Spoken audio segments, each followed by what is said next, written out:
guys hear a difference from my old one that was like from years ago? This is what it looks like. It's nice, sleek black design with a pop filter. I've never used a pop filter before, so we'll see how it goes. By the way, here's the fit check. I got my SpongeBob pants. You guys, oh god.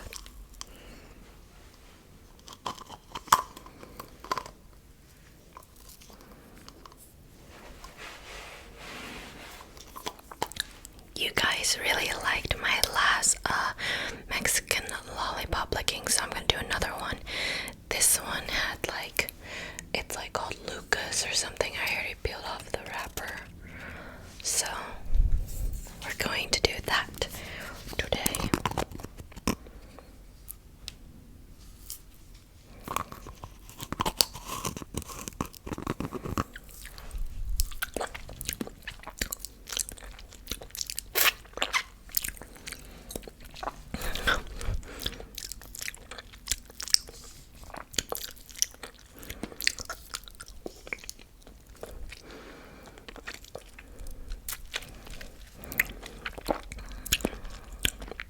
It's really good. It's just very tart first thing to eat right after a nap.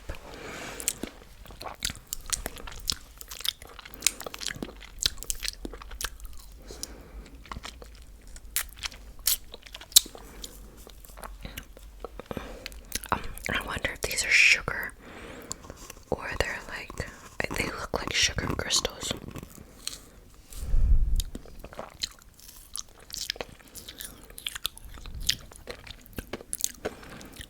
They are.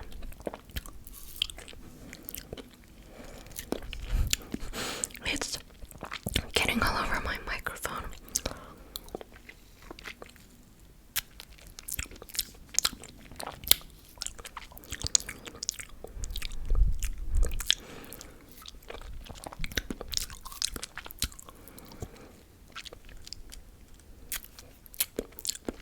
So, I always forget what I should chat about.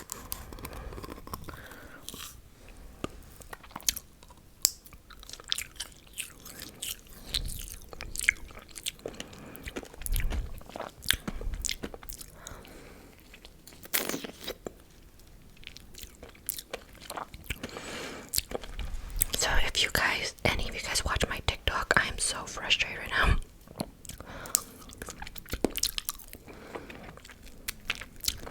I actually started like, I joined the creator program and I was like, well, let me give it a try.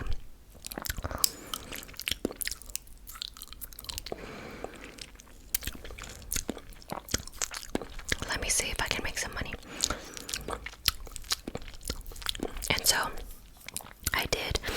I signed up and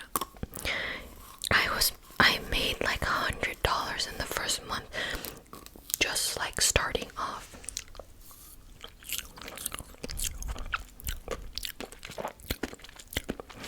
And once you reach $100, you can like basically sign up to get those payments, like add your, bank and stuff like that.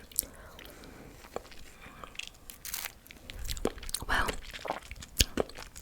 I go to do that, and apparently whenever you open a TikTok, whatever VPN, whatever country you're using, it will set your like account up location as in that country. And apparently there's no way to change it.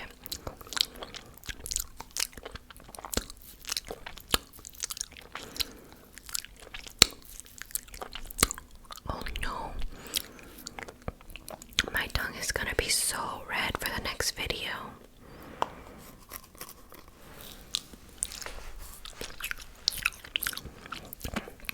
So it was in the currency was in euro. And there's no way to change it. So, and I looked up and the only way is to get a new account.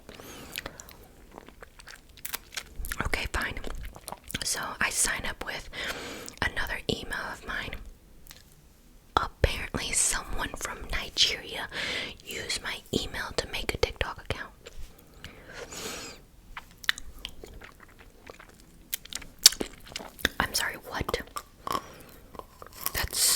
messed up.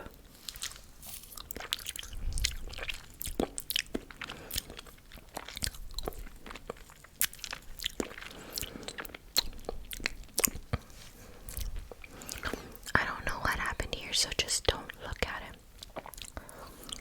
So obviously, I can't use that account because the country is going to be set in Nigeria. So I sign up with my business phone number. Apparently the phone number has already been used by the previous owner for a TikTok account. Like, that's fine, that's not his fault, but it was just like a roller coaster of like, okay. I'm more mad at the guy that made my account in Nigeria that used my email.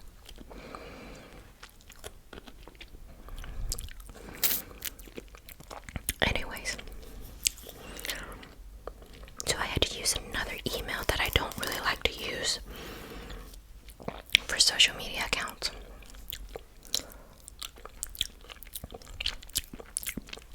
And that's fine, but I accidentally misspelled the username and I can't change it for 30 days.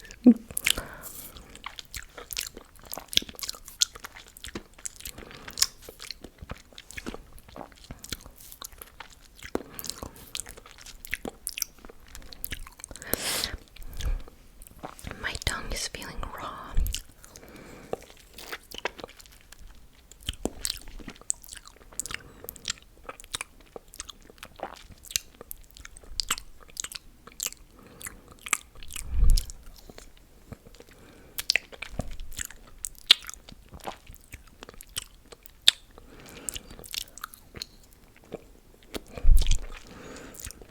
By the way, I know I did like a joke account or joke video before of like inaudible how to buy a house.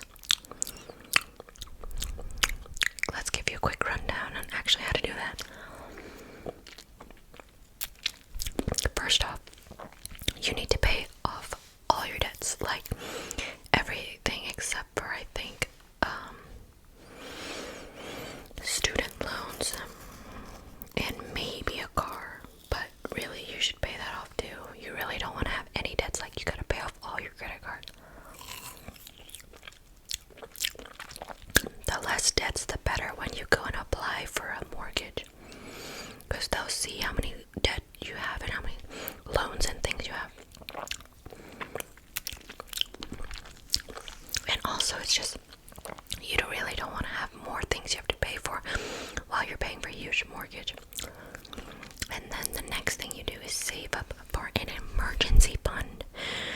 No, this is not the house saving, an emergency fund, because things will break down. You will need new car tires, you will need a new fence, you will need stuff, washing machine, like you will need an emergency fund. And that should be 3 to 6 months of your necessary expenses.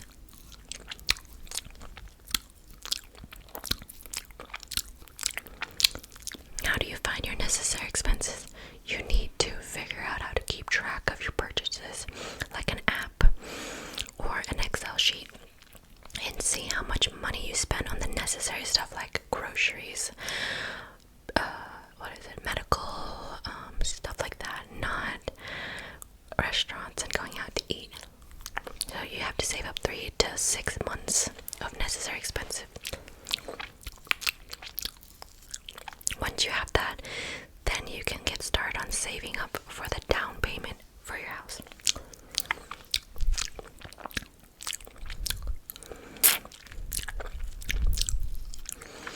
And this is where you need to think, like, do you want to put 5% down? Do you want to put 10% down? So on and so forth. Plus the 3 to 5% closing costs. 3 to 5% of how expensive of a house you want.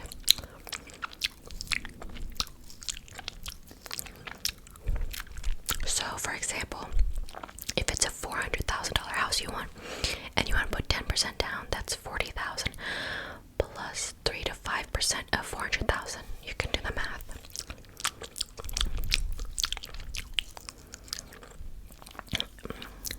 You need to figure out how much much and what kind of a house you want before you start looking, because it's really easy to just want the bigger house, and that's not gonna work if you need a budget.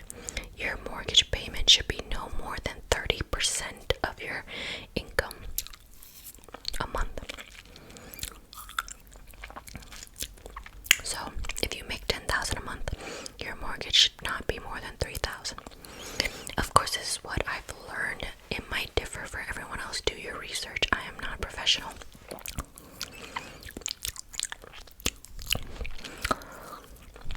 Then you should kind of start talking to a broker or a some kind of where you would get your mortgage, a mortgage broker, a bank, a credit union, things like that.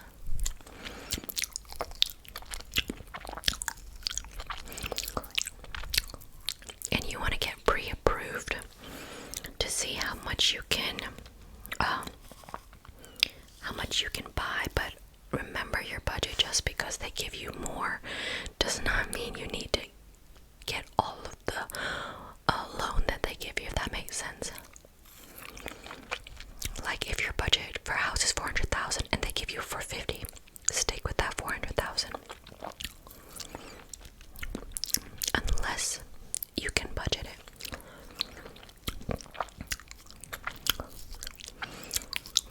Once you get pre-approved for a loan, you're gonna go find a realtor. The realtor is going to help you. A good realtor is going to help you with a lot of stuff.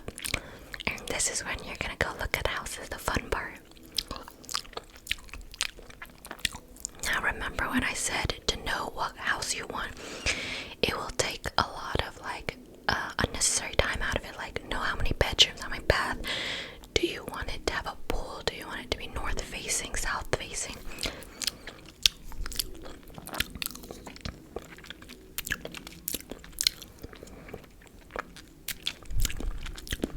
One story, two story, big kitchen, small kitchen, stuff like that.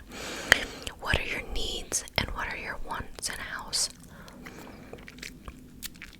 And your realtor should be able to send you ones that fit your list, so that you can look at houses more efficiently and quicker.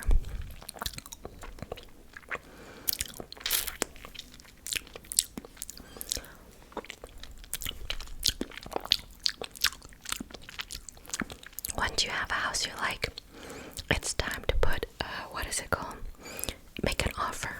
And your realtor will help you make the offer that you most feel comfortable with. Now, do not underbid. If you really like it, bid what you are comfortable with, because if you underbid because you're trying to save and trying to think you're trying to negotiate and bargain and you lose out, you're gonna be devastated. So bid what you're comfortable with, and don't overbid too. If you don't think the house is worth what the price is, And if you get accepted, congratulations. It's time for a lot of hectic stuff. The next thing you gotta do is go get that house inspected. And you need to get inspected for really big things for sure, like the AC unit, the roof, the HVAC, the plumbing, the big ticket items. Once you get inspected, you might want to negotiate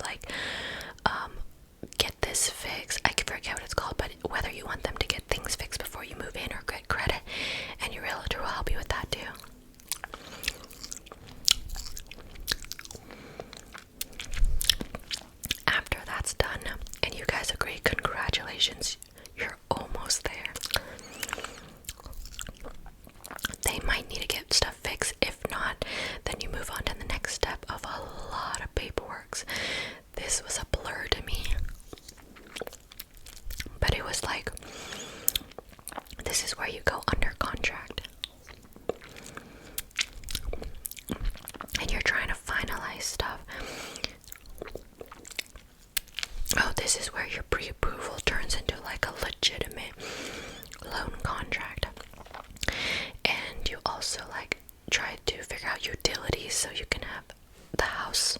Oh, you need to have utilities already before the inspection. They will, but this is where you'll switch it over. Sorry, you switch over your utilities, your pre-approval gets more permanent.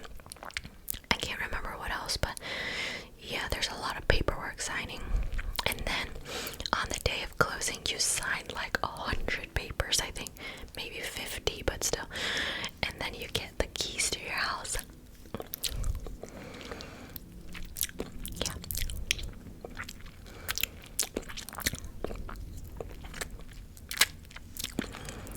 I hope you enjoyed the video. Please leave a comment below if you have any other